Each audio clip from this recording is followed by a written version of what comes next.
Hello, this is John from the Han Informer, And this is Glenn from Fall Ritual. and this is episode 18 of Fall Informer. And today we have a special guest, Nikki from Haunted Overload. Hi. Thank you for joining us. Yes, thank you. Excited. Yes. Okay, Glenn, start out. All right, to kick off the questions. Haunted Overload. I want to talk about them giving to an animal shelter because I know that's a big thing they do that many people might not know about. Can you talk about them giving to a local animal shelter? Yeah. So ever since the very beginning, Eric started this as a home haunt back when him and his wife first bought their house. And at first it was just like a thing they did for fun. And then the following year they had like a donation box out. They were able to start raising so much money for the animals that way that they decided to make it like an annual fundraiser kind of thing. And that just carried on over to the haunt has moved to 3 different locations: his home haunt, Copple House Farm, and now it's at Demerit Hill Farm. So obviously when it first started, it was not that much money. And it's just gotten more and more money raised over the years. So it's pretty much always been to try and donate something to the local animal shelter, which is the Cocheco Valley, or I think it's the Pope Memorial Humane Society now. They changed their name, and we've donated so much since the beginning that they were able to move out of their crappy old building and build like this state-of-the-art facility, and they're still expanding it current day because of the donations they're getting from Haunted Overload. That's great. I'm happy to hear that. So my first question for you is that I think something that sets your haunt apart from lots of other places, your larger than life displays. And I wanted to ask you what your favorite large display at Haunted Overload is. Well, it's not there anymore. Oh no. Um, yeah. So with my first time ever going, one of my favorite things was when you first walked in, like you weren't even in the haunt yet, and there was like a field of reapers, and a lot of them were probably around like 10 to 12 feet. And then there was a really big one. I think Eric said officially he was 25 feet. He since came down. That was like my first real project for like tearing stuff down and rebuilding. We have moved the Reapers to the new queue line where you wait, and we built one to look like it was as big as him, but it's not him. And then the other one that I loved was the Big Pumpkin Man. He was like 50 feet high. He wasn't supposed to be that big. Usually he'll build models to scale before he like builds these monsters. And there was like a little hill that wasn't accounted for, and he just kept going higher, higher, higher. Because he was so tall and the spot where he was, it was too dangerous to really dress him and make him fully look as good as Eric wanted him to look.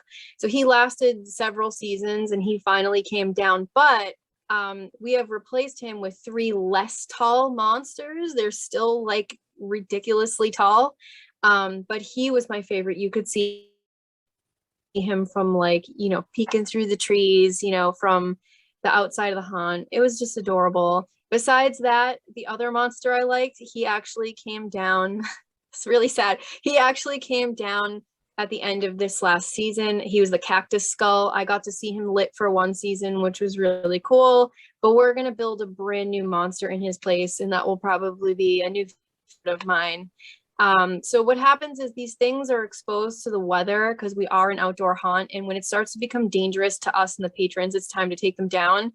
Especially if it's, getting dangerous to maintain them, that's a problem too. But it's nice because that keeps people coming back to see what's new.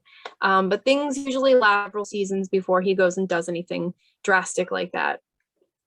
Cool. So I say here, I have enjoyed seeing the behind the scenes of your haunt on social media. I love how much you show. It's amazing. It's definitely one of my favorite Instagrams to follow because you guys share so much. It's just amazing how much you show. It's obvious Eric loves TikTok, and you're always working on something new, something amazing. And I wanted to ask, how many scenes do you update or change every year? That really depends on like the stability of the structures. he definitely likes to change the direction of the trail a little bit, and we like to add stuff a little bit. And a lot of it is like fine tuning things that are already there, or repairing things like, you know, the mansion floor needed repairs last season, things like that. He said, I've only been here for 2 seasons. I've seen a lot, but there's still so much that I haven't seen. So last season we did a lot of changes, and he said it's the most we've done in a while. So he'll try to make big changes and like not really mess with it too much for a few seasons, and then make more big changes. So like last year there was a lot. We added a whole, or not last year, like 2021, we added a lot. We added a whole new queue line with brand new reapers. I rearranged the body bags with Eric. We worked on those for what felt like my whole life. But then this year we completely redid Pumpkin Alley. We changed where the line was. We changed the pumpkin monsters. Like we changed so much. So I guess it depends on like the level of the project and like how much work is involved. Sometimes we're working on projects, like right now we're going to be in Eric's basement. He has a workshop, and we're doing like the very tedious stuff we don't have time to do while we're there physically when the weather is nice. So we're still working on projects. Like for example, the Devil's Den is a brand new scene. That was an enormous project, and it took up most of the summer. And my job last winter was to customize the skeletons with Eric. So I mean, realistically, that was like the whole entire year was taken up dealing with those skeletons and then setting them up in the Devil's Den. For this season, our projects are pretty big. Like we have that new monster taking the place of the cactus skull and things like that. But we are building one of our hillbilly guys. His name's Biscuit. He's amazing. We are building him his own little house now. We're redoing the cornfield, things like that. It's a big project, but it's not like the Devil's Den. So it really just depends on like what's on his, like there's like a little map in Eric's head, and he's like, oh, we won't do that much this year. We're gonna only do A, B, and C.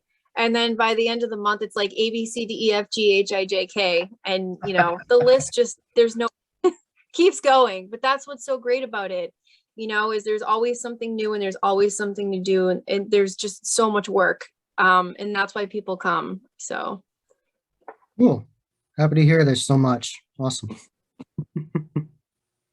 How many pumpkins do you go through in a season? Because you do use real pumpkins in a lot of scenes, right? How many pumpkins do you actually go through in a season?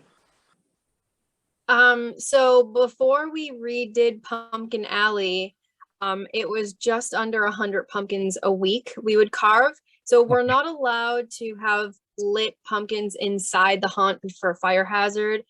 So we can only have them in Pumpkin Alley, and the scarecrows out in the front in the queue line have their own custom, like big giant pumpkins. We get huge pumpkins for them. They're hand carved and lit for real. And Eric has to climb a ladder before, you know, the beginning of each week to put them on. So much work. But now that the Pumpkin Alley is bigger because we expanded it, it's well over 100 pumpkins a week. And we had a really warm fall, and so they were just melting. And so we needed to order more and more and more and carve more and more, because we have to replace them a lot faster than before because it's too warm and too wet. And once it rains, if it's not cold out, they're just like piles of mush. So it's a lot of pumpkins. Wow. That's amazing. But that's what sets Haunted Overload apart. I mean, that's why people go to Haunted Overload. I mean, that's unbelievable that you go through that many pumpkins, but you know. Wow. We even have we have a whole separate crew of people that come in. Some of them are actors, but some of them just come in to carve pumpkins, and like they're doing that, you know, Wednesday, Thursday, Friday, or sometimes Tuesday, Wednesday, Thursday, leading up to the week prior, because they just enjoy carving pumpkins. And sometimes if we can, we pitch in too, because you know everyone has a regular job. So there's a lot of helping hands. And the cool thing about the animal shelter too that I forgot to mention is a lot of the people from the shelter will come and carve pumpkins. They'll come and do our parking for us during the season, and they come and volunteer in different ways. So everyone is like very hand in hand. That's great. That's a great relationship. I'm happy about that. And let me see. So going with the theme of this question, I actually have my Ghost Ride Productions shirt on to go with this question. So my question, I actually got to talk to Michael of Ghost Ride Productions years ago at a Midwest Harness Convention 2019, and he talks very highly of your haunt, and he really likes how you used his products at your haunt. And I wanted to ask, what do you think is the most unique use of a Ghost Ride product at your haunt?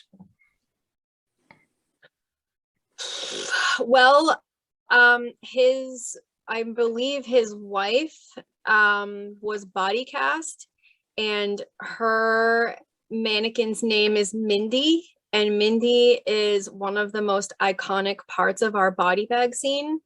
I got to rewrap Mindy. She was wearing like blue shorts, and Eric was like, blue doesn't go with this scene. So I rewrapped her to look like halfway a body bag so that I wasn't totally covering like the arms, and she's like all tucked in and curled under. It's funny because she actually looks like one of our haunt actors, like with the blonde hair. So it's amazing because we have her on the table like all roped up, and like we nail the ropes down so like people can't steal her. So we have her, and we have another one called Botched. So she's like tied up at the wrists, and you know, she's like gauze all over her face. Those are my two favorites that we have from them. They come through, and it's essentially like if he comes through with his wife, she gets to see her own replica like hanging out on the table in the body bag scene. That's my favorite one. It's one of the most realistic looking ones. Like even in photographs, when people come to the day walk and they photograph her, like we have like real photographers come through and take amazing photos of it, and it looks real even in the daytime. So that's my favorite one, and I would say that's one of the more unique. We also had some like hanging around in like their normal clothes that like we buy them with, and I wrapped those too. And the season that I came along, he built like hanging things, because there some of them have like their wrists tied up, so they're hanging from whatever. So now they're like half wrapped with like their feet hanging out and like their hands tied up, and those are also in the body bags. Those were really hard to climb up a ladder with and hang. Like Eric was struggling, but we made it work, and it looks so cool. Just the whole body bag scene, we probably have 1, 2, 3, 4, 5 or 6 of their mannequin people wrapped up in the body bags. So I would say that's the most unique and also my favorite. Cool. I like that you like so many things to Haunt Overdose. It's not like one thing. It's like there's so much. There's so much. It's overwhelming. Like even when you're there, it's like you think, oh, you work there. Like not that it might get boring after a while, but like that you would get used to it and stop wanting to take photos and stop wanting to like post about it. And it's like, no, it's like, oh, I haven't looked at this from this angle in a while. It's just there's so much to see. It's overwhelming. And I think that's why the day walk is so successful, because during the night you're kind of rushed through and you don't get to really take it all in. Some people spend the entire day there, like hours and hours and hours looking at the same stuff multiple times a season. And that feels good to be part of it and be like, you know, I helped build this with all these other amazing people, and people love it so much they don't want to leave even in the daytime. So Yeah, that's pretty amazing. Speaking of photos, one of the most things I see in photos from Haunted Overload is that house.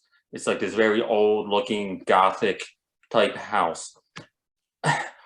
Was that yeah, house built, or was that house yeah, there? yeah. No, so that house, I explore abandoned places, so I'm on all the pages and stuff. You would not believe how many pages that house ends up in, and people are like, oh, that's too bad they let that house go. And or people show up thinking they like abandoned explorers show up thinking they found this gem in the woods, and it's like, yeah, this house was built by 5 guys in 500 hours in one season. It's not abandoned. It's good that we've been that successful in making it look that way. And you can go inside and it looks trashed on the inside. It's pretty accurate to what a real abandoned house would look like. But I don't remember what year he said that was built, but I believe it's probably around 6 years old. Could be more. Wow. It was before my time, but Yeah, it was never there before. They just threw it up and it's been a huge success. It's probably the most photographed thing in the haunt Yeah, it's easily, unbelievable besides the that yeah. unbelievable when the house was built. That is just, I mean, if anyone isn't, if you're watching this interview and you don't follow Haunted Overload's Instagram, go out and follow their Instagram, because what you're doing on your social media is unbelievable. Like John said in the beginning, the behind the scenes, all the photography.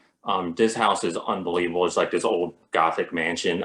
Go follow them. It's just awesome what you're doing out there on social media. Yes. Yeah, the cool part about the mansion too is he, you know, like for example, we have a new graveyard and Eric was literally out in graveyards in the middle of winter last season, tracing gravestones against huge pieces of like wood so that we could Wow. cut custom stones and make them real.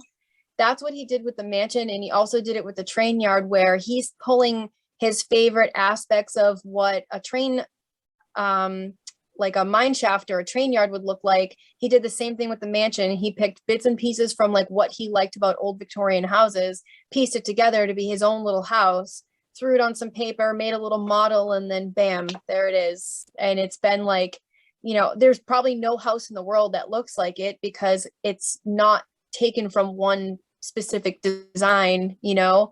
So it's like a one of a kind. And I think that has a lot to do with why people love it so much, because it's very similar to other houses we've seen or driven by, or you know, seen in like Gothic architecture, but it's one of a kind, so it's special. Definitely. So this is something I think is very important and that Haunted Overload does incredibly well is lighting. You can spend as much time as you want making a really cool monster. If you don't light it right, you can't see it. And I think you guys do a really good job with your lighting. I've seen from pictures and videos. And I wanted to ask you, what is your process of doing that? How do you make that monster really stand out with the lighting? So although Eric does the lighting all on his own with help, the past two seasons, especially my first season, in 2020, I got to help him a lot with the lighting. He will basically will wait for, he'll put lights, he'll make a guess of like where basic lights should go. He'll put them there. He'll wait for it to get dark. And then, you know, that'll be like the background lighting, the main basic lighting, just to get scenes lit in general. And then he'll go around the haunt once it's dark and try to figure out like, what are we going to light here? What are we going to light there? A lot of it will depend on like where plugs are located and how much the you know, the breaker can handle in that area. Like our reapers can't be too lit because we basically need another breaker down there because we'll blow the whole thing with all that power. But we're making it work.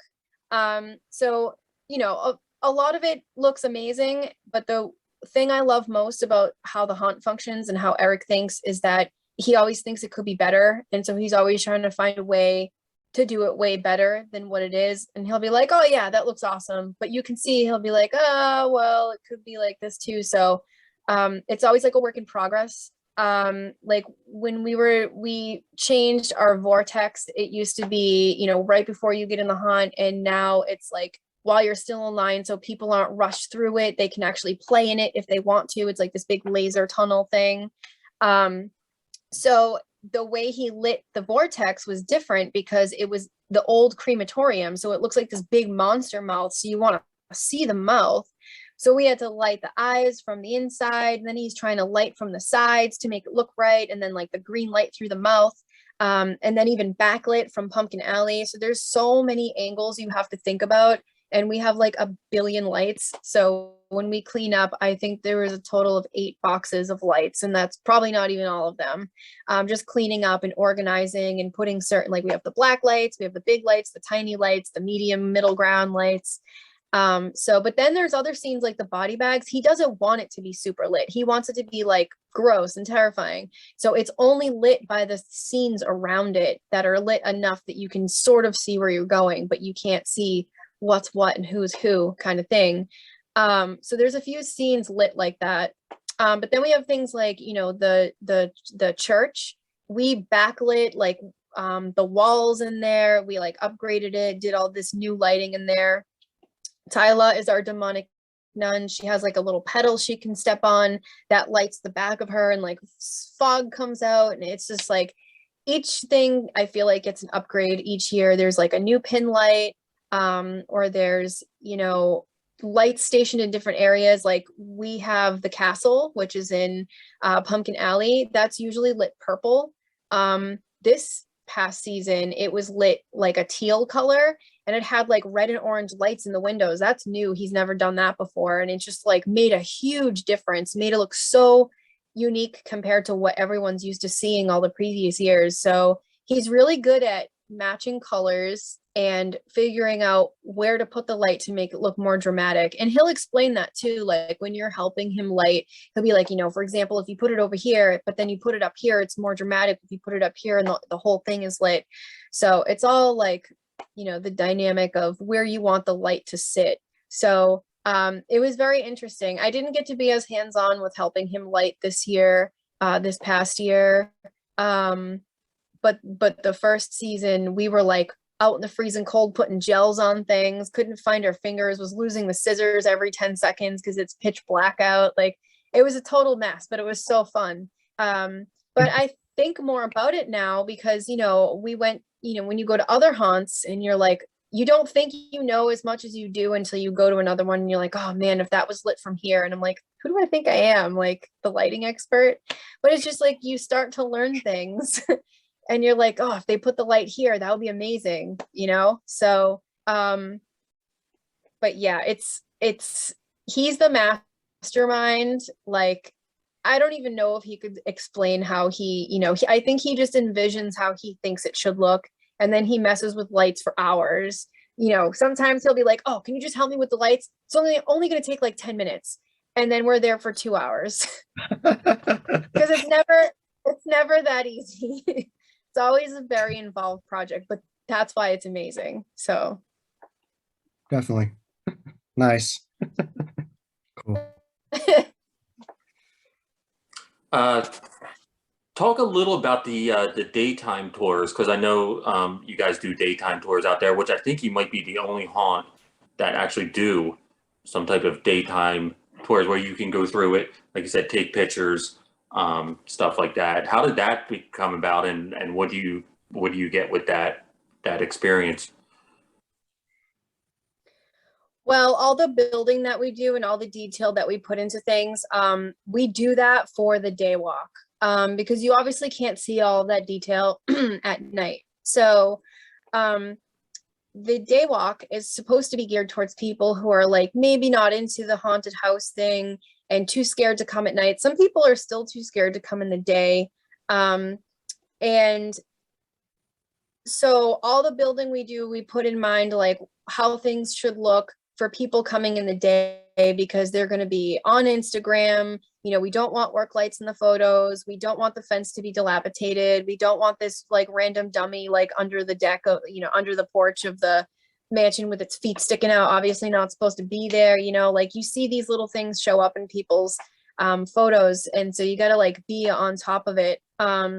But the day walk really saved us this past season, because obviously, I mean, the last 2 seasons really, because we obviously had to like reduce capacity for COVID reasons. And we thought that was going to like, you know, take a big hit on like what we would be able to offer the shelter and donations. But so many people came to the day walk. We were having over 1,000 people a day, some days. And they come from 10 to 4. So it's obviously spread out. But the day walk is the least expensive, so it's like very cheap for people who want to just like come and hang out for the day and see cool stuff. And then that held us over and made it so that we were still raising almost the same amount of money, if not more, last season for the shelter, because so many people want to come in the daytime and it's family friendly. You know, some little kids are maybe too little to be coming at night. I can't even tell you how many kids I escorted out, you know, me and this other guy, he does our security. His name is Sean. He's amazing. He will escort people out, you know, if they still want to go through, but he has a light to warn actors, like no scaring, like these kids are very scared. I had to do the same. So some people come and they don't realize, you know, they think it's just like a 10-second haunted house with the just like, oh, I see you, you know, and it's like, yeah, sometimes you do see us. Sometimes scares get a little ruined because they saw us jump out for the person in front of them.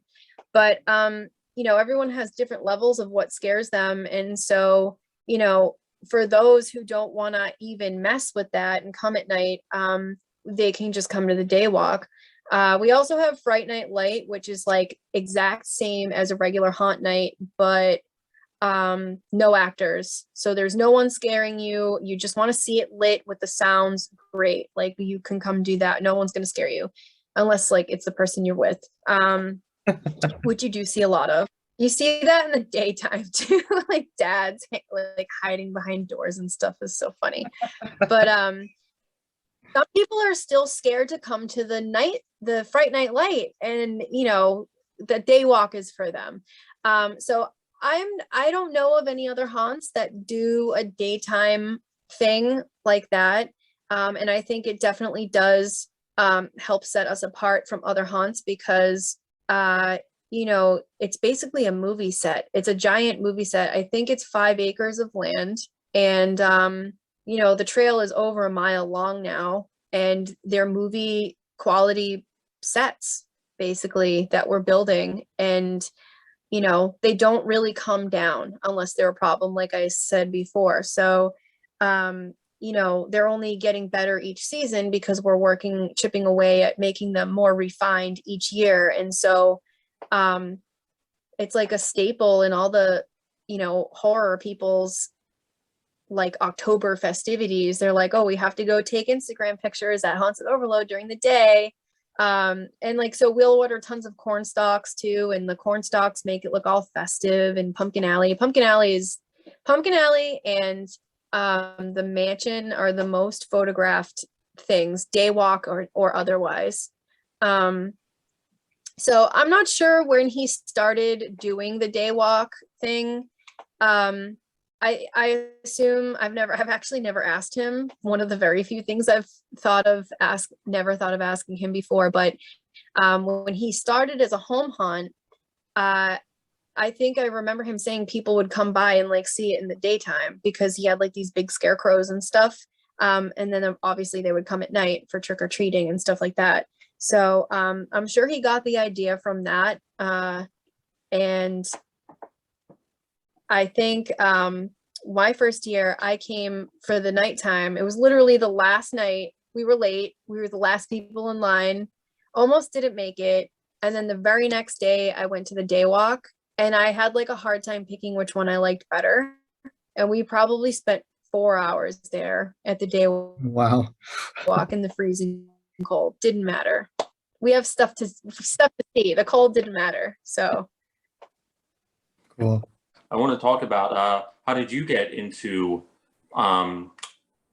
getting into haunts and the whole haunt industry? Like, when did that start for you? So I mean, I've always loved Halloween, and as I've grown up, I find that Halloween is less celebrated each year. And I remember the first time when I was like, am I too old to trick or treat? I actually don't know, but I felt too old to be doing it. And so I would just give out candy, and it was so sad to me. Like, I remember there was years where you couldn't even drive down my street. There was just kids everywhere. There was no parents. Like, it was insanity. Halloween was insanity. And now it's like people just, they don't care, or they're scared, or whatever it is. And it was so sad to me. It was like, you know, is this just growing up, like everything you love dies and goes away? So anyway, you celebrate spooky things any way that you can in regular life. And then when my friends first brought me to Haunted Overload, I was like, oh my God, this is where like all of it went. This is like Halloween Town. And like in my head the whole time, I was like, how do I become a part of this? I can't just walk away from this and not be involved. Like, this needs to be my whole life. And I'm thinking in my head, like, oh, they probably don't need the help. They probably have enough people, blah, blah, blah. And I was like, you know what? I'm just going to send them a message. And I did. And Eric was like, you know, I wanted to do a photo shoot there because sometimes I model. So he was like, oh my God, yeah, come do a shoot, whatever, this and that. And he was so generous. I was like, well, I feel like I need to give back. Like, if you ever need help doing whatever, like, you know, I do I'm not afraid to get dirty. If you need me to do whatever, I'll do it. And so I ended up in the private group and I became a builder. And then because I was building, they were like, oh, you're going to act, right? You're going to act, right? So I was like, I guess, I don't know. I've never been a haunt actor. So that turned into me being a builder and the actor. And then I was giving people tours and now I'm doing interviews. So it's pretty wild, but I've never been involved with a haunt before now. But I've always loved things like this, and it goes hand in hand with like the Stan Winston School of Art. I follow them on Instagram. They do like the Terminator, Jurassic Park, the whole thing. They do everything. And this is like a mini version of that. I'm like building spooky things like they do on a much smaller scale, which is like what else would I want life to be? So I will be here for the rest of my life, hopefully. That's awesome. Awesome. I've been John from the Haunt Informer, And I'm Glenn from Fall Ritual. and this is episode 18 of Fall Informer. And thank you very much for being on, Nikki. And until next time, happy hauntings.